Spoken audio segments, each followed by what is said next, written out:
Hello മക്കളെ, welcome welcome welcome back to A plus learning. എൻ്റെ പ്രിയപ്പെട്ട കുട്ടികളൊക്കെ ഭക്ഷണമൊക്കെ കഴിച്ചിരിക്കുകയായിരിക്കും. കാത്തു നിന്ന് നമ്മുടെ ഓണപരീക്ഷ എത്താറായി. ഇനി ഏതാനും ദിവസങ്ങൾ മാത്രമേയുള്ളൂ നമ്മുടെ ഓണപരീക്ഷയ്ക്ക് വേണ്ടിയിട്ട്. എൻ്റെ മക്കൾ കൃത്യതയോടുകൂടി പഠിക്കുന്നുണ്ട് എന്ന് അനിൽ മാഷ് വിശ്വസിക്കുന്നു. ഇനിയും പഠിച്ചു തുടങ്ങാത്ത എൻ്റെ കുഞ്ഞുമക്കൾ കൃത്യതയോടുകൂടി പഠിക്കുക. പഠിച്ച കാര്യങ്ങൾ നിങ്ങൾ കൃത്യതയോടുകൂടി തന്നെ എന്താക്കുക, എഴുതി നോക്കുക. കൃത്യമായിട്ട് നിങ്ങൾക്ക് എഴുതി നോക്കാൻ പറ്റുന്നുണ്ടെങ്കിൽ അതിന്റെ അർത്ഥം നിങ്ങൾ പഠിച്ചു എന്നതാണ്. ഇല്ലെങ്കിൽ വീണ്ടും വീണ്ടും നിങ്ങൾ റിവിഷൻ ചെയ്യുക. ഓക്കെ, അനിൽ മാഷ് ഇന്ന് നിങ്ങളുടെ മുമ്പിലേക്ക് എത്തിയിരിക്കുന്നത് നമ്മുടെ ജോഗ്രഫിയിലെ രണ്ടാമത്തെ ചാപ്റ്റർ ആയ climatic regions and climate change എന്ന പാഠഭാഗവുമായി ബന്ധപ്പെട്ട ക്ലാസ് നിങ്ങളുടെ മുമ്പിലേക്ക് അവതരിപ്പിക്കാൻ വേണ്ടിയിട്ടാണ്. അതായത് കാലാവസ്ഥ മേഖലകളും കാലാവസ്ഥ മാറ്റവും എന്ന പാഠഭാഗം നമുക്ക് ഇന്ന് കൃത്യതയോടുകൂടി പഠിക്കാം. പല മക്കൾക്കും ഏറ്റവും കൂടുതൽ ബുദ്ധിമുട്ടുള്ള ഒരു പാഠഭാഗമാണത്. ആ പാഠഭാഗം കൃത്യതയോടുകൂടി പക്കയായിട്ട് നിങ്ങൾക്ക് മനസ്സിലാക്കി തരാൻ വേണ്ടിയിട്ടാണ് ഞാൻ എത്തിയിരിക്കുന്നത്. അപ്പോൾ എല്ലാവരെയും നമ്മുടെ ക്ലാസ്സിലേക്ക് സ്വാഗതം ചെയ്യുന്നു. Welcome back to A plus learning. Okay, അങ്ങനെയാണെങ്കിൽ നമ്മൾ ഇന്ന് ആദ്യം ഡിസ്കസ് ചെയ്യാൻ വേണ്ടി പോകുന്നത് എന്താണ് കാലാവസ്ഥ എന്നതാണ്. മക്കളെ, എന്താണ് കാലാവസ്ഥ എന്ന് പറഞ്ഞാൽ നമുക്ക് തന്നെ അറിയാം. കാലാവസ്ഥയ്ക്ക് ഒരു ഉദാഹരണമാണ് തെക്ക് പടിഞ്ഞാറൻ മൺസൂൺ, അല്ലെങ്കിൽ കാലാവസ്ഥയ്ക്ക് മറ്റൊരു ഉദാഹരണമാണ് വടക്ക് കിഴക്കൻ മൺസൂൺ എന്ന് നമുക്ക് എല്ലാവർക്കും അറിയാം. അങ്ങനെയാണെങ്കിൽ എൻ്റെ മക്കളോട് ഞാൻ ചോദിക്കുന്ന ചോദ്യം, എന്താണ് കാലാവസ്ഥ? അത് കൃത്യമായിട്ട് നിങ്ങൾ പഠിക്കണം. കാലാവസ്ഥ എന്ന് പറഞ്ഞാൽ എന്താണ്? ഒരു വിശാലമായ ഭൂപ്രദേശത്ത് ദീർഘകാലമായി അനുഭവപ്പെടുന്ന ദിനാവസ്ഥ സാഹചര്യങ്ങളുടെ ശരാശരിയെ ആണ് മക്കളെ കാലാവസ്ഥ എന്ന് പറയുന്നത്. നമ്മൾ ഒന്നാമത്തെ ചാപ്റ്ററിൽ പഠിച്ചിട്ടുണ്ട്. എൻ്റെ മക്കൾക്ക് ഓർമ്മയുണ്ടാവുമല്ലോ, നിങ്ങൾ പഠിച്ച കുട്ടികളല്ലേ, ഓർമ്മയുണ്ടാകും. ഓക്കെ, അപ്പോ കാലാവസ്ഥ എന്താണെന്ന് നമ്മൾ പഠിച്ചു. ഒരു വലിയൊരു പ്രദേശമായിരിക്കും. ആ വലിയൊരു പ്രദേശത്ത് അനുഭവപ്പെടുന്ന ദിനാവസ്ഥയുടെ ഒരു ശരാശരി, അതിനെയാണ് നമ്മൾ എന്ത് പേര് പറയുന്നത്? കാലാവസ്ഥ എന്ന് പറയുന്നത്. ക്ലിയർ ആയല്ലോ, റെഡിയായി എന്ന് വിചാരിക്കുന്നു. അപ്പൊ മക്കളെ ശ്രദ്ധിക്കുക. താപം, വർഷണം തുടങ്ങിയ കാലാവസ്ഥ ഘടകങ്ങളിൽ ഉണ്ടാകുന്ന ഏറ്റക്കുറച്ചിലുകളെ അടിസ്ഥാനപ്പെടുത്തി ലോകത്തെ വിവിധ കാലാവസ്ഥ മേഖലകളായി തരംതിരിക്കാം. അപ്പൊ എൻ്റെ മക്കൾ ശ്രദ്ധിക്കുക, നമ്മൾ എന്താണ് കാലാവസ്ഥ എന്ന് നോക്കി അല്ലെ, അത് നോക്കി നമ്മൾ. അപ്പോ ഇത്രയേ ഉള്ളൂ. നമ്മുടെ ലോകത്തെ, നമ്മുടെ നമ്മളെ വൻകരകളില്ലേ, ഈ വൻകരകളെ എന്തിന്റെ അടിസ്ഥാനത്തിലാണ്? താപം, വർഷണം, ശ്രദ്ധിക്കുക, താപം, വർഷണം തുടങ്ങിയ കാലാവസ്ഥ ഘടകങ്ങളിൽ ഉണ്ടാകുന്ന ഏറ്റക്കുറച്ചിലുകളെ അടിസ്ഥാനപ്പെടുത്തിയിട്ട് മക്കളെ ലോകത്തെ എന്താക്കിയിട്ടുണ്ട്? വിവിധ കാലാവസ്ഥ മേഖലകളായിട്ട് തിരിച്ചിട്ടുണ്ട്. ക്ലിയർ ആയല്ലോ? എന്തിന്റെ അടിസ്ഥാനത്തിലാണ് ലോകത്തെ പല കാലാവസ്ഥ മേഖലകളായിട്ട് തിരിച്ചിട്ടുള്ളത്? ശ്രദ്ധിക്കുക, എന്തിന്റെ അടിസ്ഥാനത്തിലാണ്? താപം, വർഷണം തുടങ്ങിയ കാലാവസ്ഥ ഘടകങ്ങളിൽ ഉണ്ടാകുന്ന ഏറ്റക്കുറച്ചിലുകളെ അടിസ്ഥാനമാക്കിയിട്ടാണ്. റെഡിയായി എന്ന് വിചാരിക്കുന്നു. യെസ്, അങ്ങനെയാണെങ്കിൽ ഏതൊക്കെയാണ് പ്രധാനപ്പെട്ട കാലാവസ്ഥ മേഖലകൾ എന്ന് നമുക്ക് കൃത്യതയോടുകൂടി പഠിക്കണം. അപ്പോ അത് പഠിക്കാൻ വേണ്ടിയിട്ട് നിങ്ങൾ എന്ത് ചെയ്യണം? കൃത്യമായിട്ട് എന്ത് ചെയ്യണം? ശ്രദ്ധിച്ചിരിക്കണം. ഒന്നാമത്തെ കാലാവസ്ഥ മേഖല ഏതെന്ന് ചോദിച്ചാൽ ഇക്വറ്റോറിയൽ ക്ലൈമാറ്റിക് റീജിയൻ, അല്ലെങ്കിൽ മധ്യരേഖാ കാലാവസ്ഥ മേഖല എന്ന് പറയുന്നു. ക്ലിയർ ആയല്ലോ? ഭൂമധ്യരേഖ കാലാവസ്ഥ മേഖല എന്ന് പറയുന്നു. രണ്ടാമത്തെയാണ് മൺസൂൺ കാലാവസ്ഥ മേഖല, അല്ലെങ്കിൽ monsoon climatic region. 3 savanna climatic region. 4 hot desert. 5 temperate grass land.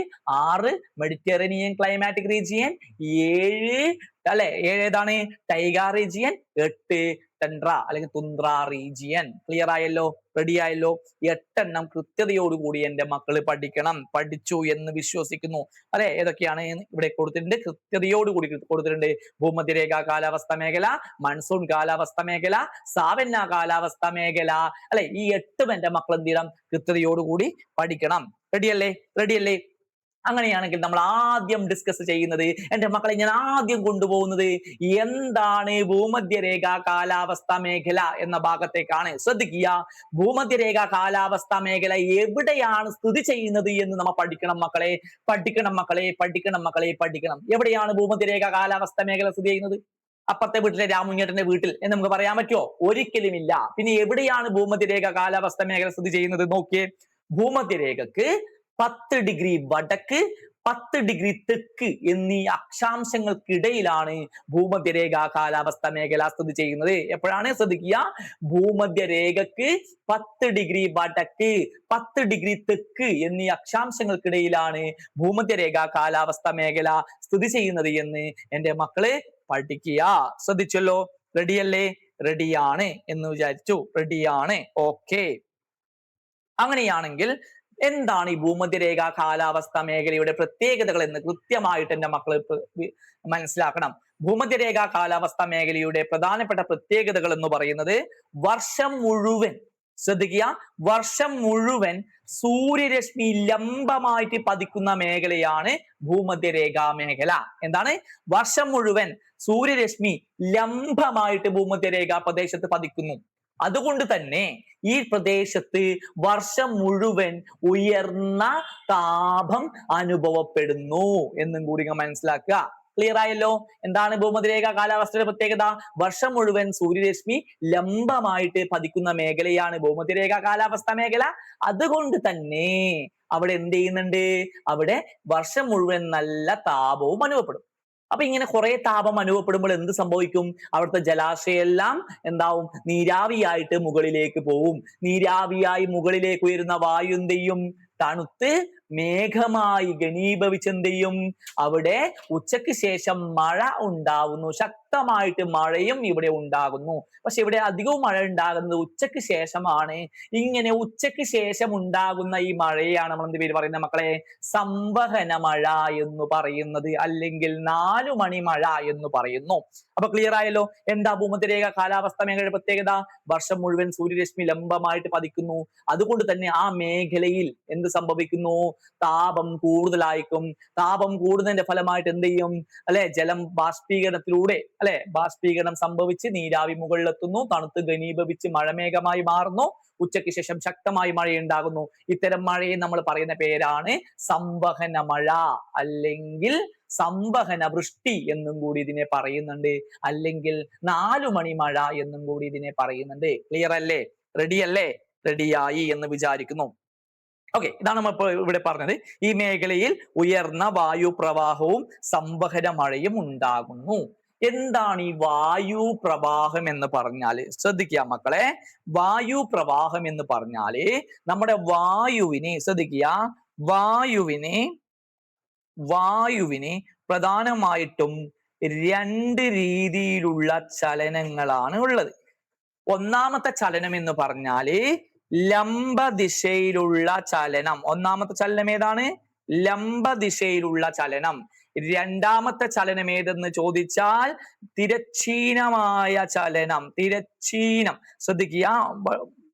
ശ്രദ്ധിക്കുക, തിരശ്ചീനമായ ചലനം, തിരശ്ചീന തലത്തിലുള്ള ചലനം. ഇങ്ങനെ 2 രീതിയിലുള്ള ചലനമാണ് നമ്മുടെ വായുവിനുള്ളത്. വായുവിന്റെ ലംബ ദിശയിലുള്ള ചലനത്തെ നമ്മൾ പറയുന്ന പേരാണ് വായു പ്രവാഹം എന്ന് പറയുന്നു. അതേപോലെ വായുവിന്റെ തിരശ്ചീനമായ ചലനത്തെ നമ്മൾ പറയുന്ന പേരാണ് കാറ്റ്. ക്ലിയർ ആയല്ലോ എന്റെ മക്കൾക്ക്? അപ്പൊ ഇവിടെ എന്താ സംഭവിക്കുന്നത്? ഭൂമധ്യരേഖാ പ്രദേശത്ത് ശക്തമായി ചൂട് അനുഭവപ്പെടുന്നു. ചൂട് അനുഭവപ്പെടുമ്പോൾ എന്ത് സംഭവിക്കും? അവിടുത്തെ വായുവും ചൂടാവും. ചൂടായ വായു എന്ത് ചെയ്യും? വികസിക്കാൻ തുടങ്ങും. എപ്പോഴും വായു ചൂടാകുമ്പോൾ എന്താ സംഭവിക്കുന്നത്? വികസിക്കും. വായു വികസിച്ചാൽ പിന്നെ എന്ത് ചെയ്യും? നേരെ മുകളിലേക്ക് ഉയരും. അപ്പൊ ഭൂമധ്യരേഖാ പ്രദേശത്തെ വായു ഒക്കെ നേരെ മുകളിലേക്ക് ഉയരുന്നു. ഇവിടെ വായു ഏത് രീതിയിലാണ് ചലിക്കുന്നത്? ലംബദിശയിലല്ലേ? അതുകൊണ്ടാണ് അവിടെ വായു പ്രവാഹം ഉണ്ടാവുന്നു എന്ന് പറയുന്നത്. ക്ലിയർ ആയി? റെഡിയായി എന്ന് വിചാരിക്കുന്നു. ശ്രദ്ധിക്കുക, ഇക്വറ്റോറിയൽ ക്ലൈമാറ്റിക് റീജിയനെ കുറിച്ചാണ് നമ്മൾ ഇതുവരെ ഡിസ്കസ് ചെയ്തത്. This climatic region extend up to 10 degree north and south of the equator. ഇക്വേറ്ററിന് 10 degree north and 10 degree south ആയിട്ടാണ് ഇത് സ്ഥിതി ചെയ്യുന്നത് എന്ന് നമ്മൾ പഠിച്ചു. This region is characterised by high temperature and high rainfall throughout the year. വർഷം മുഴുവൻ ഈ റീജിയനിൽ ഉയർന്ന താപവും അല്ലെ പിന്നെ ഉയർന്ന മഴയും ലഭിക്കുന്നു എന്ന് മനസ്സിലാക്കി. കാരണം എന്താ? What are the main reason? ഇതിന്റെ കാരണം എന്ന് പറയുന്നത് the sunrise fall vertically throughout the year along the equatorial climatic region. Hence, the high temperature and high rainfall experienced throughout the year. Okay, clear ആയി എന്ന് വിചാരിക്കുന്നു. Okay. ശ്രദ്ധിക്കുക. Then next, this climatic region is hotter because the sun's rays fall almost vertically throughout the year. This result in higher air convection and convectional rainfall. ശക്തമായ ചൂട് കാരണം ഇവിടെ എന്ത് ചെയ്യുന്നു? ഉച്ചയ്ക്ക് ശേഷം നല്ല മഴ ഉണ്ടാകും, സ്ട്രോങ് റെയിൻഫാൾ ഉണ്ടാവുന്നു. ഈ റെയിൻഫാളിനെ പറയുന്ന പേരാണ് കൺവെക്ഷണൽ റെയിൻഫാൾ. റെഡിയായല്ലോ? These areas receive rainfall every day in the afternoon. അതായത് എല്ലാ ദിവസവും ഉച്ചയ്ക്ക് ശേഷമാണ് ഇവിടെ മഴ ഉണ്ടാവുന്നത്. ഈ മഴയെ convection rainfall is also known as 4 o'clock rainfall എന്നും കൂടി അറിയപ്പെടുന്നുണ്ട് എന്നും കൂടി എന്റെ മക്കള് മനസ്സിലാക്കി വെക്കുക. Then next, hot desert. അടുത്ത നമ്മൾ പഠിക്കാൻ വേണ്ടി പോകുന്നത് ഹോട്ട് ഡെസേർട്ടിനെ കുറിച്ചിട്ടാണ്. എന്താണ്, എവിടെയാണ് ഹോട്ട് ഡെസേർട്ട് സ്ഥിതി ചെയ്യുന്നത്, ഏതൊക്കെ കോണ്ടിനെന്റ്സിലാണ് ഹോട്ട് ഡെസേർട്ട് സ്ഥിതി ചെയ്യുന്നത് എന്ന് നമുക്ക് കൃത്യതയോടുകൂടി നിങ്ങൾ മനസ്സിലാക്കി വെക്കുക. ശ്രദ്ധിക്കുക. The hot desert extend over Asia, Europe, North America, South America, Africa and Australia. എവിടേക്കാണ് സ്ഥിതി ചെയ്യുന്നത്? The hot desert extend over North America, South America, Asia, Europe, Africa, Australia. Okay. The tropical desert are the hottest region on the earth. The average annual temperature of 30 degrees Celsius. The highest temperature recorded in Al Azizia in the Sahara Desert is 58 degrees Celsius. എന്റെ മക്കളെ, നമ്മുടെ ഭൂമിയുടെ ഏറ്റവും ചൂടേറിയ ഭാഗമാണ് നമ്മുടെ മരുഭൂമി എന്ന് പറയുന്നത്. ഇവിടുത്തെ താപനില എന്ന് ഏകദേശം പറയുന്നത് 30 ഡിഗ്രി സെൽഷ്യസ് ആണ്. എങ്കിലും ചില പ്രദേശങ്ങളിൽ 58 ഡിഗ്രി സെൽഷ്യസ് വരെ താപനില ഉയരുന്നുണ്ട്. 58 ഡിഗ്രി സെൽഷ്യസ് ഇതുവരെ ഭൂമുഖത്ത് വെച്ച് ഏറ്റവും കൂടുതൽ അനുഭവപ്പെട്ട ആ 58 ഡിഗ്രി സെൽഷ്യസ് അനുഭവപ്പെട്ട മേഖല എന്ന് പറയുന്നത് അൽ അസീസിയ എന്ന് പറയുന്ന പ്രദേശത്താണ് എന്നും കൂടി നിങ്ങൾ മനസ്സിലാക്കി വെക്കുക. ക്ലിയർ ആയല്ലോ? ഇനി ഈ പ്രദേശങ്ങൾ ചില സമയത്ത് 25 സെന്റിമീറ്റർ മഴ ലഭിക്കുന്ന പ്രദേശങ്ങളുണ്ട്. 25 സെന്റിമീറ്റർ താഴെയാണ് ഇവിടുത്തെ മഴ എന്ന് പറയുന്നത്. The annual rainfall in desert areas is generally less than 25 centimetre. Clear ആയല്ലോ? വാർഷിക മഴ 25 സെന്റിമീറ്ററും താഴെയാണ് ഇവിടെ ലഭിക്കുന്നത് എന്നും കൂടി എന്റെ മക്കള് മനസ്സിലാക്കി വെക്കുക. അപ്പൊ എന്തൊക്കെയാണ് ഹോട്ട് ഡെസേർട്ടിനെ കുറിച്ച് പഠിച്ചത്? ഈ hot desert extend over South America, North America, Asia, Europe, Africa, Australia. രണ്ടാമത്തെ പോയിന്റ് നമ്മൾ എന്താ പഠിച്ചത്? Tropical desert are the hottest regions on the earth എന്ന് നമ്മൾ പഠിച്ചു. ആവറേജ് ആനുവൽ ടെമ്പറേച്ചർ എത്രയാ? 30 ഡിഗ്രി സെൽഷ്യസ് നമ്മൾ പഠിച്ചു. അൽ അസീസിയാണ് ഏറ്റവും ഹയസ്റ്റ് ടെമ്പറേച്ചർ എക്സ്പീരിയൻസ് ചെയ്ത് റെക്കോർഡ് ചെയ്തത് 58 ഡിഗ്രി സെൽഷ്യസ് ആണ്. ക്ലിയർ ആയല്ലോ? റെഡി അല്ലേ? യെസ്, അതും ക്ലിയർ ആയി എന്ന് വിചാരിക്കുന്നു. ഇനി പക്കയായിട്ട് പരീക്ഷയ്ക്ക് ചോദിക്കാൻ സാധ്യതയുള്ള ഒരു ക്വസ്റ്റ്യൻ ഈ ഭാഗത്ത് നമുക്ക് പ്രതീക്ഷിക്കാം. വളരെ ഇമ്പോർട്ടന്റ് ആണ്. നമ്മുടെ ഭൂരിഭാഗവും മരുഭൂമികളും അല്ലെങ്കിൽ ഡെസേർട്ടുകളും സ്ഥിതി ചെയ്യുന്നത് കോണ്ടിനെന്റ്സിന്റെ വെസ്റ്റേൺ മാർജിനിലാണ്. അതായത് വൻകരകളുടെ പടിഞ്ഞാറൻ അതിരുകളിലാണ് ഭൂരിഭാഗവും മരുഭൂമികൾ സ്ഥിതി ചെയ്യുന്നത്. എന്താണ് ഇതിന്റെ കാരണം എന്ന് കൃത്യമായിട്ട് നിങ്ങൾ മനസ്സിലാക്കി വെക്കണം. അതിന്റെ പ്രധാനപ്പെട്ട കാരണം എന്ന് പറയുന്നത് നമുക്ക് നോക്കാം. Hot desert are located mostly on the western margins of the continent tropical region. Tropical റീജിയനിലെ എല്ലാ കോണ്ടിനെന്റ്സിന്റെ വെസ്റ്റേൺ മാർജിൻസിലാണ് നമ്മുടെ ഡെസേർട്ട് എന്ത് ചെയ്യുന്നത്, ലൊക്കേറ്റ് ചെയ്യുന്നത് എന്ന് നിങ്ങൾ മനസ്സിലാക്കുക. അതിന്റെ പ്രധാനപ്പെട്ട കാരണം എന്ന് പറയുന്നത് ഇത്രയേ ഉള്ളൂ. നമുക്കറിയാം, ഈ പ്രദേശത്ത് നമ്മുടെ ട്രോപ്പിക്കൽ റീജിയനിൽ ഏറ്റവും കൂടുതൽ മഴ ലഭിക്കുന്ന ഒരു വിൻഡ് ഏതെന്ന് ചോദിച്ചാൽ ട്രേഡ് വിൻഡാണ്, വാണിജ്യവാദങ്ങളാണ്. ഈ വാണിജ്യവാദങ്ങൾ കിഴക്ക് ഭാഗത്ത് നിന്നും പോയി പടിഞ്ഞാറ് ഭാഗത്തേക്ക് എത്തുമ്പോഴേക്കും അതിലെ ജലാംശം എല്ലാം നഷ്ടപ്പെട്ടു പോകും. കാരണം എന്താണ്? കിഴക്ക് ഭാഗത്ത് നല്ല രീതിയിൽ മഴ പെയ്യിപ്പിച്ച് അവസാനം പടിഞ്ഞാറ് ഭാഗത്തേക്ക് എത്തുമ്പോഴേക്കും അതിലെ ജലാംശം ഒക്കെ എന്ത് ചെയ്യും? നഷ്ടപ്പെട്ടിട്ടുണ്ടാവും. അപ്പോഴേക്ക് പടിഞ്ഞാറ് ഭാഗങ്ങളിലേക്ക് എത്തുമ്പോഴേക്കും എന്തായി മാറി? ഡ്രൈ വിൻഡ് ആയിട്ട് മാറി. ക്ലിയർ ആയല്ലോ? അതുകൊണ്ട് തന്നെ നമ്മുടെ വൻകരകളുടെ പടിഞ്ഞാറ് ഭാഗങ്ങളിൽ ഈ വാണിജ്യവാദങ്ങൾ മഴ പെയ്യിപ്പിക്കുന്നില്ല. അതുകൊണ്ട് ആ പ്രദേശം വരണ്ടതായിട്ട് മാറി മരുഭൂമികൾ രൂപം കൊണ്ടു. അങ്ങനെയാണ് മരുഭൂമികൾ രൂപം കൊണ്ട്. ക്ലിയർ ആയല്ലോ? അപ്പൊ എങ്ങനെയാ മരുഭൂമി രൂപം കൊണ്ട് നമുക്ക് നോക്കാം. as the trade winds travel across the continents and reach the western margins, thus the wind lost its moisture and become dry. അതിന്റെ മോയ്സ്ചർ ജലാംശം നഷ്ടപ്പെട്ട് ഡ്രൈ വിൻഡ് ആയിട്ട് മാറി. Therefore, the western margins of continents remain dry throughout the year. This is the main reason for the formation of desert on the western margins of continent. ഇതാണ് അതിന്റെ പ്രധാനപ്പെട്ട കാരണം എന്നും കൂടി നിങ്ങൾ ക്ലിയർ ആയിട്ട് മനസ്സിലാക്കി വെക്കുക. ഇനി ഇവിടെ ഈ ഡെസേർട്ട് റീജിയനിൽ പ്ലാന്റ്സ് ഉണ്ടോ? ഏതൊക്കെ പ്ലാന്റ്സുകളാണ് അവിടെ ഉള്ളത് എന്നും കൂടി എന്റെ മക്കള് റെഡി ആയിട്ട് ക്ലിയർ ആക്കിയിട്ട് മനസ്സിലാക്കി വെക്കണം. ഏതൊക്കെയാണ് അവിടെ കാണപ്പെടുന്നത് നോക്കാം നമുക്ക്. Cactus, shrubs and palms. നമുക്കറിയാം അല്ലെ, കള്ളിമുൾ ചെടികൾ അവിടെ ഉണ്ടാവും, ചെറിയ ചെറിയ പനകള് അവിടെ ഉണ്ടാവും, കുറ്റിച്ചെടികളും അവിടെ ഉണ്ടാകും എന്ന് നമുക്കറിയാം. ക്ലിയർ ആയല്ലോ? റെഡി ആയില്ലേ? ഇനി ഹ്യൂമൻ ലൈഫ്, നമ്മൾ അവിടുത്തെ ഹ്യൂമൻ ലൈഫ് എങ്ങനെയെന്ന് നമുക്ക് നോക്കാം. അവിടുത്തെ ഹ്യൂമൻ ലൈഫ് എങ്ങനെയെന്ന് നമുക്ക് നോക്കാം. ശ്രദ്ധിക്കുക. ഹ്യൂമൻ ലൈഫ് നമുക്കറിയാം, മരുഭൂമിയിൽ ധാരാളം ആളുകൾ താമസിക്കോ? ഒരിക്കലുമില്ല. അപ്പൊ സ്പേഴ്സിലി അല്ലെ, അവിടുത്തെ ഹ്യൂമൻ ലൈഫ് എങ്ങനെയായിരിക്കും? സ്പേഴ്സിലി പോപ്പുലേറ്റഡ് ആയിരിക്കും. വളരെ കുറച്ച് പേരെ അവിടെ താമസിക്കുള്ളൂ. അപ്പൊ ശ്രദ്ധിക്കുക, these areas are sparsely populated. In most of the desert regions, there are indigenous tribal communities who have adapted to the adverse condition. Example, the Bushmen of Kalahari Desert. എന്റെ മക്കളെ, ഡെസേർട്ടിൽ അങ്ങനെ അധികം ആളുകളും പോയിട്ട് താമസിക്കില്ല. കാരണം എന്താണ്?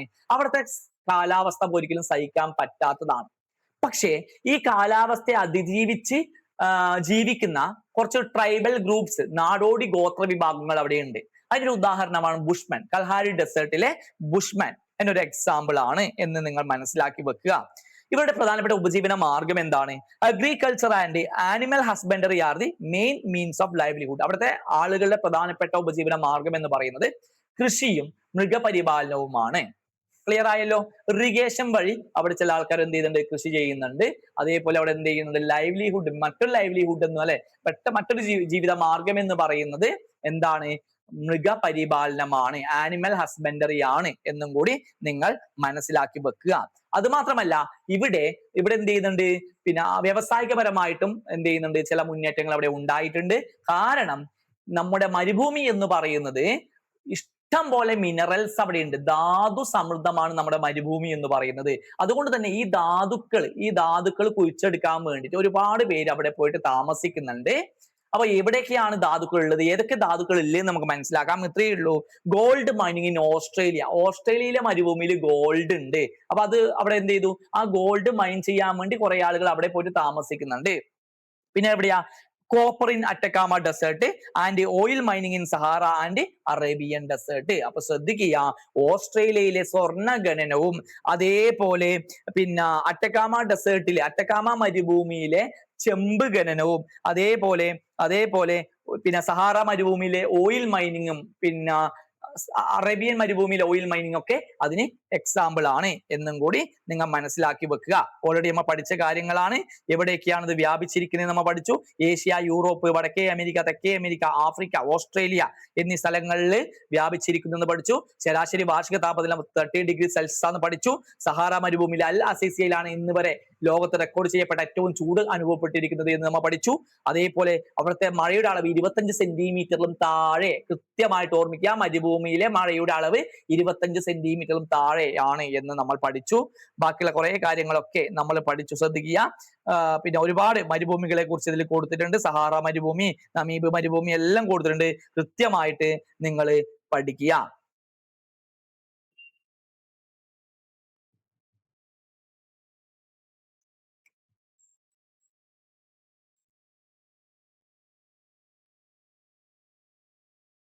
Then next, Mediterranean climatic region. അടുത്ത് നമ്മൾ ഡിസ്കസ് ചെയ്യാൻ വേണ്ടി പോകുന്നത് മെഡിറ്ററേനിയൻ ക്ലൈമാറ്റിക് റീജിയനെ കുറിച്ചാണ്. എന്റെ മക്കളെ, പരീക്ഷയ്ക്ക് ഉറപ്പായിട്ടും ഈ ഒരു ഭാഗത്തുനിന്ന് ചോദ്യങ്ങൾ ഉണ്ടാകും.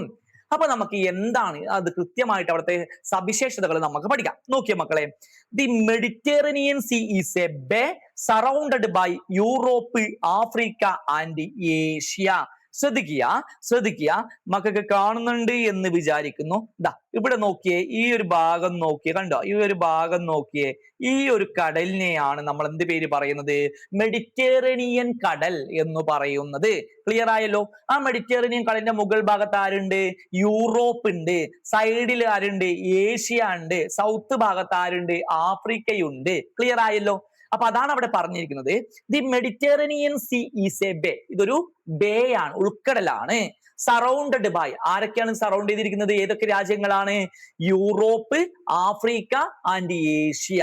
അതായത് ഏഷ്യ, യൂറോപ്പ്, ആഫ്രിക്ക എന്നീ വൻകരകളാൽ ചുറ്റപ്പെട്ട കടൽ ഭാഗമാണ് ഏത് പറയുന്നത്? മെഡിറ്ററേനിയൻ സീ എന്ന് പറയുന്നത്. ക്ലിയർ ആയല്ലോ? The areas around Mediterranean see are the Mediterranean region. ഈ മെഡിറ്ററേനിയൻ സീയുടെ തീരത്തെയാണ് നമ്മൾ എന്ത് പേര് പറയുന്നത്? മെഡിറ്ററേനിയൻ റീജിയൻ എന്ന് പറയുന്നത്. ഓക്കെ, അപ്പൊ എന്റെ മക്കൾ ശ്രദ്ധിക്കുക, ഈ മെഡിറ്ററേനിയൻ റീജിയനും അതേപോലെ നമ്മുടെ എർത്തില് 30 ഡിഗ്രി മുതൽ 45 ഡിഗ്രി വരെയുള്ള ലാറ്റിറ്റ്യൂഡിന്റെ ഇടയിൽ അനുഭവപ്പെടുന്ന കാലാവസ്ഥയും സെയിം ആണ്, ഒരുപോലത്തെ കാലാവസ്ഥയാണ് അനുഭവപ്പെടുന്നത്. എവിടെയൊക്കെയാണ്?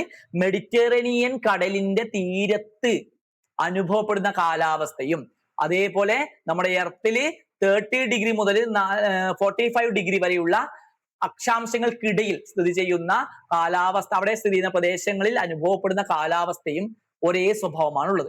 അതുകൊണ്ട് തന്നെ ഈ രണ്ട് മേഖലയിലെയും കാലാവസ്ഥയെ നമ്മൾ പറയുന്ന പേരാണ്, ഈ റീജിയൻ, ഈ രണ്ട് മേഖലയിലും ഈ റീജിയൻ നമ്മൾ പറയുന്ന പേരാണ് മെഡിറ്ററേനിയൻ ക്ലൈമാറ്റിക് റീജിയൻ. ശ്രദ്ധിക്കുക, apart from the cost of Mediterranean see, some other regions lying between 30 degree and 45 degree latitudes also experience the same climate.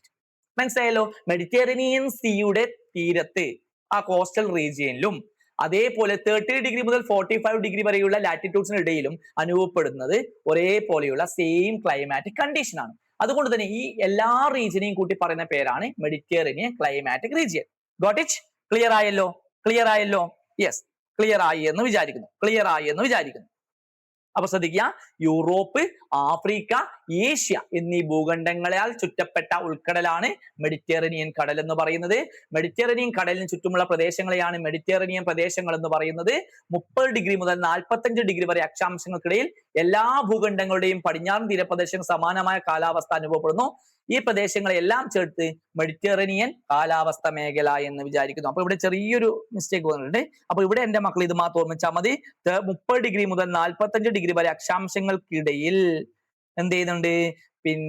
ഇവിടെ കൃത്യമായിട്ട് മെഡിറ്ററേനിയൻ തീരപ്രദേശത്ത് അനുഭവപ്പെടുന്ന അതേ കാലാവസ്ഥയാണ് ഈ പ്രദേശത്തും അനുഭവപ്പെടുന്നത്. അതിനെയാണ് നമ്മൾ എന്ത് പേര് പറയുന്നത്? മെഡിറ്ററേനിയൻ കാലാവസ്ഥ മേഖല എന്ന് അറിയപ്പെടുന്നത് എന്നും കൂടി നിങ്ങൾ മനസ്സിലാക്കി വെക്കുക. പിന്നെ അവിടുത്തെ ടെമ്പറേച്ചർ ഒക്കെ നിങ്ങൾ കൃത്യമായിട്ട് പഠിക്കുക, ശ്രദ്ധിക്കുക. Experience dry summers and humid winter's. ഇവിടെ അനുഭവപ്പെടുന്നത് എന്താണ്? വരണ്ട സമ്മർ, അല്ലെ? Dry summer and humid winter ആണ് ഇവിടെ അനുഭവപ്പെടുന്നത്. അതായത് വരണ്ട വേനൽക്കാലവും അതേപോലെ ആർദ്രമായ ശൈത്യകാലവുമാണ് ഇവിടെ അനുഭവപ്പെടുന്നത്. സമ്മർ ടെമ്പറേച്ചർ എന്ന് പറഞ്ഞാൽ 20 to 25 വരെയാണ്. വിന്റർ ടെമ്പറേച്ചർ എന്ന് പറഞ്ഞാൽ 10 മുതൽ, ശൈത്യകാല താപനില എന്ന് പറഞ്ഞാൽ 10 മുതൽ 16 വരെയാണ്.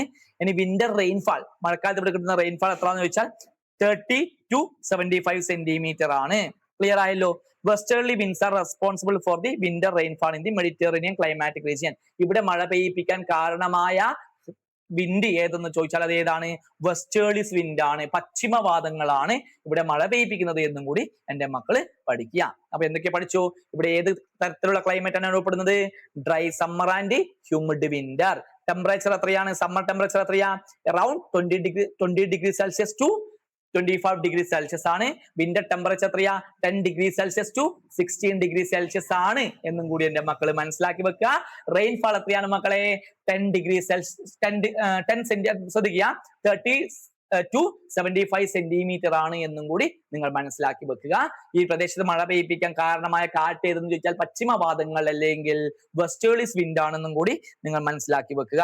റെഡിയല്ലേ? നമ്മൾ ഓൾറെഡി ഡിസ്കസ് ചെയ്തു. ഇനി ഈ പ്രദേശങ്ങളില് ഇഷ്ടം പോലെ വനങ്ങൾ കാണപ്പെടുമോ? ഒരിക്കലുമില്ല. മഴയുടെ അളവ് കുറവായതിനാൽ ഇവിടെ നിബിഡ വനങ്ങൾ കാണപ്പെടുന്നത് നിങ്ങൾ നേരത്തെ പഠിച്ചില്ലേ? എത്ര സെന്റിമീറ്റർ മുതൽ എത്ര സെന്റിമീറ്റർ മാത്രമേ മഴ ലഭിക്കുന്നുള്ളൂ? 30 മുതൽ 75 സെന്റിമീറ്റർ വരെ. അപ്പൊ മഴ കുറവല്ലേ? മഴ കുറവായത് കൊണ്ട് തന്നെ ഇവിടെ വലിയ വലിയ മരങ്ങളൊന്നും വലിയ വലിയ വനങ്ങളൊന്നും കൂടുതൽ തിങ്ങി നിറഞ്ഞ വനങ്ങൾ ഇവിടെ കാണപ്പെടുന്നില്ല എന്നും കൂടി മനസ്സിലാക്കി വെക്കുക. മഴയുടെ അളവ് കുറവായതിനാൽ നിബിഡ വനങ്ങൾ കൂടുതലായി കാണപ്പെടുന്നില്ല. ഇവിടെ കൂടുതലായിട്ടും കാണപ്പെടുന്ന മരങ്ങൾ ഏതൊക്കെയെന്ന് ചോദിച്ചാൽ ഓക്ക്, സെക്കോയ തുടങ്ങിയ ഉയരം കൂടിയ നിത്യഹരിത വൃക്ഷങ്ങളും പൈൻ, ഫിർ തുടങ്ങിയ സ്തൂപികാഗ്ര സസ്യങ്ങളുമാണ് ഇവിടെ കൂടുതലായിട്ട് കാണപ്പെടുന്നുണ്ട് എന്ന് നിങ്ങൾ മനസ്സിലാക്കി വെക്കുക. ഇനി ഇവിടുത്തെ ജനങ്ങളുടെ പ്രധാനപ്പെട്ട ഉപജീവന മാർഗം, അവരെങ്ങനെയാണ് അവിടുത്തെ ജനങ്ങൾ ജീവിക്കുന്നത് എന്ന് ചോദിച്ചാൽ പഴവർഗ്ഗങ്ങളും പച്ചക്കറികളും പ്രധാനമായിട്ട് കൃഷി ചെയ്യുന്നു. പഴങ്ങളും പച്ചക്കറികളുമാണ് ഇവിടെ കൂടുതലായിട്ട് കൃഷി ചെയ്യുന്നത്. എന്നാൽ സാധ്യമായ ഇടങ്ങൾ എന്ത് ചെയ്യുന്നുണ്ട്? ധാന്യ കൃഷിയും ചെയ്തു വരുന്നുണ്ട്. ശ്രദ്ധിക്കുക, ലോകത്തിൽ വൈൻ ഉൽപാദനത്തിൽ വൈൻ അല്ലെ എല്ലാവർക്കും അറിയാലോ വൈൻ, ആ വൈൻ ഉൽപാദനത്തിൽ ഏറ്റവും മുന്നിൽ നിൽക്കുന്ന രാജ്യങ്ങൾ മെഡിറ്ററേനിയൻ കാലാവസ്ഥ മേഖലയിലെ രാജ്യങ്ങളാണ് എന്നും കൂടി നിങ്ങൾ മനസ്സിലാക്കുക. അതായത് നാരക വർഗത്തിൽപ്പെട്ട ഫലങ്ങൾ ഏറ്റവും കൂടുതൽ കയറ്റുമതി ചെയ്യുന്നത് ഇവിടെ നിന്നാണ്.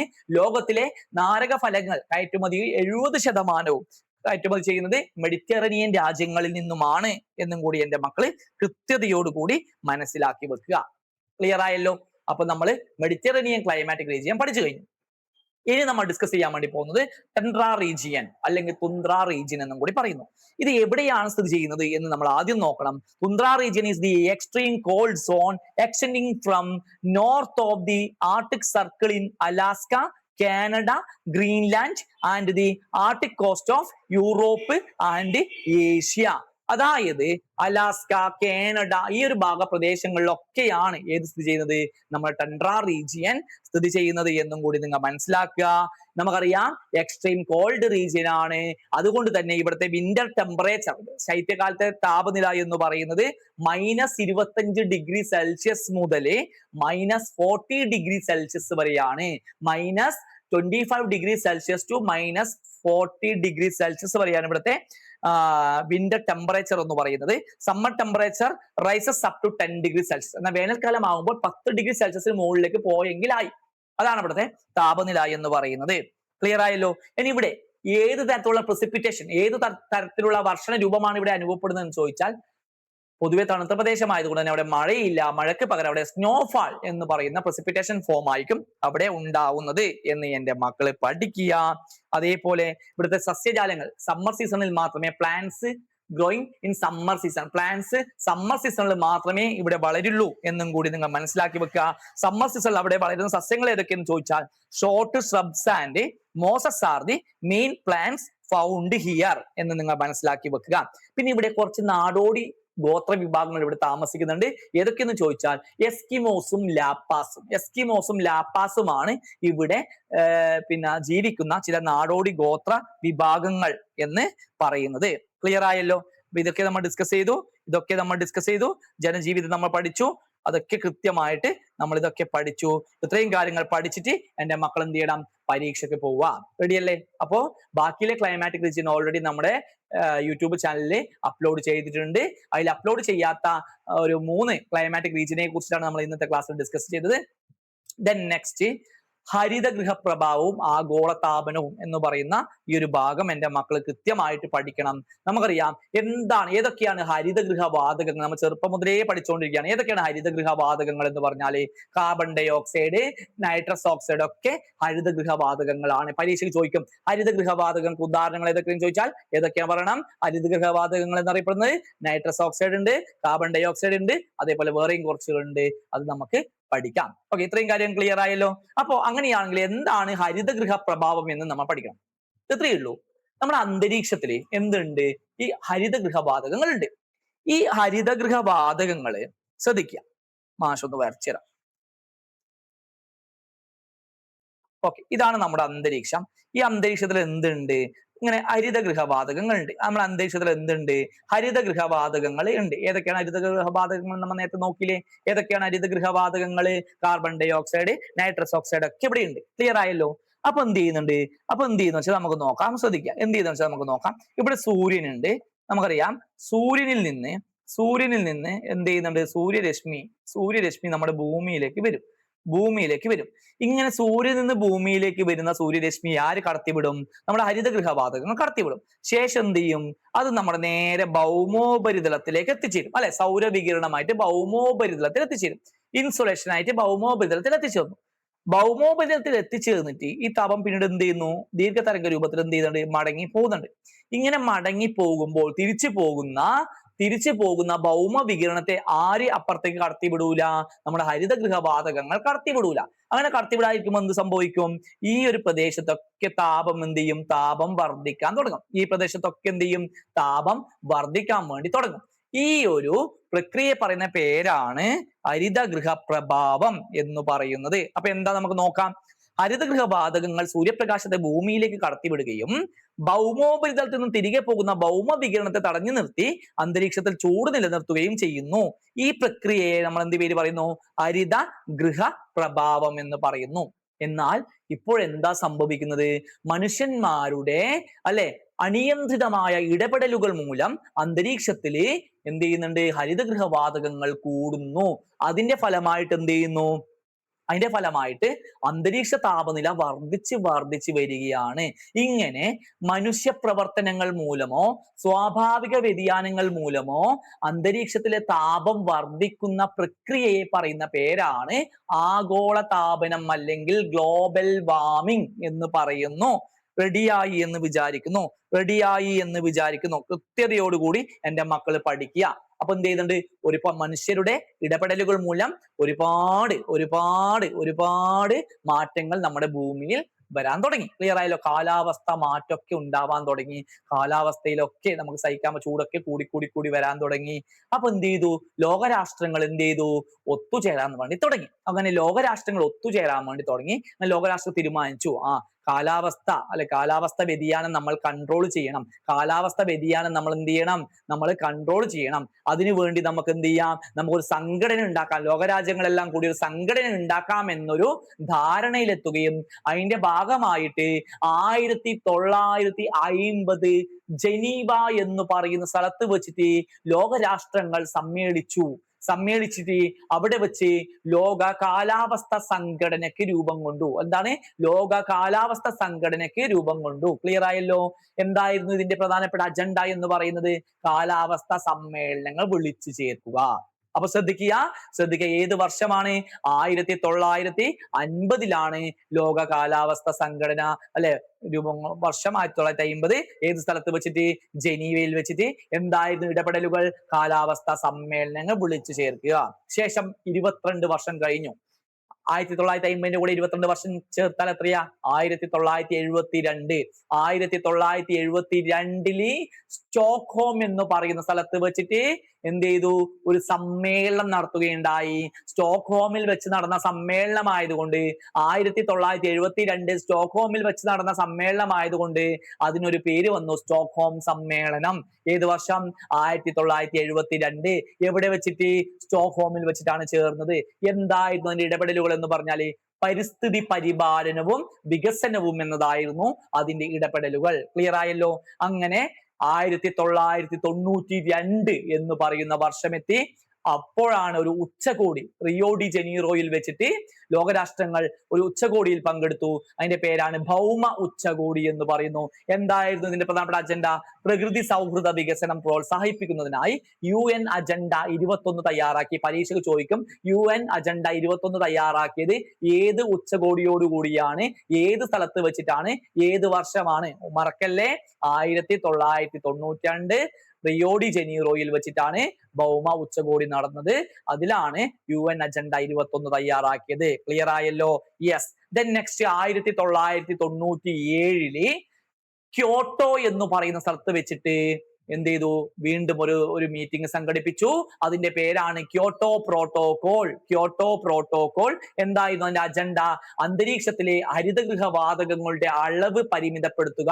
അന്തരീക്ഷത്തിലെ ഹരിതഗൃഹവാതകങ്ങളുടെ അളവ് പരിമിതപ്പെടുത്താൻ വേണ്ടിയിട്ട് ഏത് ഉടമ്പടിയാണ് ഏത് പ്രോട്ടോകോളാണ് ഉള്ളത് എന്ന് ചോദിച്ചാൽ ക്യോട്ടോ പ്രോട്ടോകോൾ. ഏത് വർഷമാണ്? 1997. എവിടെ വെച്ചിട്ടാണ്? ക്യോട്ടോ എന്ന് പറയുന്ന സ്ഥലത്ത് വെച്ചിട്ടാണ്. അങ്ങനെ പോകുന്ന സമയത്താണ് പിന്നെ കുറച്ച് മുന്നേ എന്ത് ചെയ്തു? അന്തരീക്ഷത്തിൽ തന്നെ ഒരുപാട് പിന്നെ ഈ ക്ലോറോ ഫ്ലൂറോ കാർബൺ പോലുള്ള വസ്തുക്കൾ വാതകങ്ങൾ ഒരുപാട് നമ്മുടെ അന്തരീക്ഷത്തിൽ ഉണ്ടായിരുന്നു. അത് നമ്മുടെ ഓസോൺ ശോഷണത്തിന് കാരണമായി, ഓസോണിന്റെ ശോഷണത്തിന് കാരണമായി എന്ന് ലോകരാഷ്ട്രങ്ങൾ മനസ്സിലാക്കി. അതിന്റെ ഫലമായിട്ട് 1987 മോൺട്രിയൽ എന്ന് പറയുന്ന സ്ഥലത്ത് വെച്ചിട്ട് എന്ത് ചെയ്തു, ഒരു മോൺട്രിയൽ പ്രോട്ടോകോൾ സംഘടിപ്പിച്ചു. ഓസോൺ പാളിക്ക് ശോഷണം വരുത്തുന്ന പദാർത്ഥങ്ങളുടെ അളവ് കുറക്കുക എന്നതായിരുന്നു അതിന്റെ ഇടപെടൽ. ഓസോൺ പാളിക്ക് ശോഷണം വരുത്തുന്ന പദാർത്ഥങ്ങൾ ഏതൊക്കെയാണോ അതിന്റെ അളവുകൾ പരിമിതപ്പെടുത്തുക എന്നതായിരുന്നു ഏതാണത്, മോൺട്രിയൽ പ്രോട്ടോകോൾ. ഏത് വർഷമാണ്? 1987. പിന്നീട് 2015 എന്ന് പറയുന്ന വർഷം ഓർമ്മിക്കുക. 2015 പാരീസിൽ വെച്ചിട്ട് ഒരു ഉടമ്പടി തയ്യാറാക്കി. പാരീസ് ഉടമ്പടി എന്ന് അതറിയപ്പെടുന്നു. 2015 പാരീസിൽ വെച്ചിട്ട് ഒരു ഉടമ്പടി ഉണ്ടാക്കി. പാരീസ് ഉടമ്പടി എന്നതിനെ പറയുന്നു. എന്തായിരുന്നു പാരീസ് ഉടമ്പടിയിൽ പറഞ്ഞത് എന്ന് ചോദിച്ചാൽ, ആഗോള താപന വർധനവ് കുറയ്ക്കുക, കാലാവസ്ഥ വ്യതിയാനത്തിന്റെ അനന്തര ഫലങ്ങളോട് പൊരുത്തപ്പെടുവാൻ ലോകരാഷ്ട്രങ്ങളെ സഹായിക്കുക എന്നതായിരുന്നു അതിന്റെ പ്രധാനപ്പെട്ട അജണ്ട എന്ന് പറയുന്നത്. ക്ലിയർ ആയല്ലോ? പിന്നീട് 2023 ന്യൂഡൽഹിയിൽ വെച്ചിട്ട് G20 ഉച്ചകോടി നടന്നു. കൃത്യമായിട്ട് ഓർമ്മിക്കുക, G20 ഉച്ചകോടിയുടെ ആപ്തവാക്യം എന്ന് പറയുന്നത് ഒരു ഭൂമി, ഒരു കുടുംബം, ഒരു ഭാവി, ഹരിത വികസനം, കാലാവസ്ഥ, ധനകാര്യം, സമഗ്ര വികസനം എന്നിങ്ങനെയാണ്. അപ്പൊ ശ്രദ്ധിക്കുക, ഇതിന്റെ പ്രധാനപ്പെട്ട ആപ്തവാക്യം എന്താണ്? ഒരു ഭൂമി, ഒരു കുടുംബം, ഒരു ഭാവി. ഒരു ഭൂമി, ഒരു കുടുംബം, ഒരു ഭാവി എന്നതിന്റെ ആപ്തവാക്യം. ഏതിനൊക്കെയായിരുന്നു കൂടുതൽ ശ്രദ്ധ കൊടുത്തത്? ഹരിത വികസനം, കാലാവസ്ഥ, ധനകാര്യം, സമഗ്ര വികസനം എന്നിവയിലാണ് കൂടുതൽ എന്ത് ചെയ്തത്? ശ്രദ്ധ കൊടുത്തത്. Okay, thank you. അപ്പൊ ഇന്നത്തെ ക്ലാസ് കൃത്യമായിട്ട് നിങ്ങൾക്ക് മനസ്സിലായി എന്ന് വിചാരിക്കുന്നു. എന്റെ മക്കളെ, ഇന്നത്തെ ക്ലാസ്സിൽ നിന്ന് പരീക്ഷയ്ക്ക് കൃത്യമായിട്ട് ചോദ്യങ്ങൾ ഉണ്ടാവും. കൃത്യതയോടുകൂടി തന്നെ നിങ്ങൾ കാര്യങ്ങൾ മനസ്സിലാക്കി പഠിച്ച് വേണം പരീക്ഷയ്ക്ക് പോകാൻ. പരീക്ഷയ്ക്ക് നന്നായി നിങ്ങൾ എന്ത് ചെയ്യുക, മുന്നോട്ട് കൊണ്ടുപോകുക. അപ്പൊ നമ്മുടെ ക്ലാസ്സുകളൊക്കെ ഇഷ്ടപ്പെടാൻ നമ്മുടെ ചാനൽ സബ്സ്ക്രൈബ് ചെയ്യുക, നിങ്ങളുടെ കൂട്ടുകാർക്കൊക്കെ ഷെയർ ചെയ്യുക. Okay, by.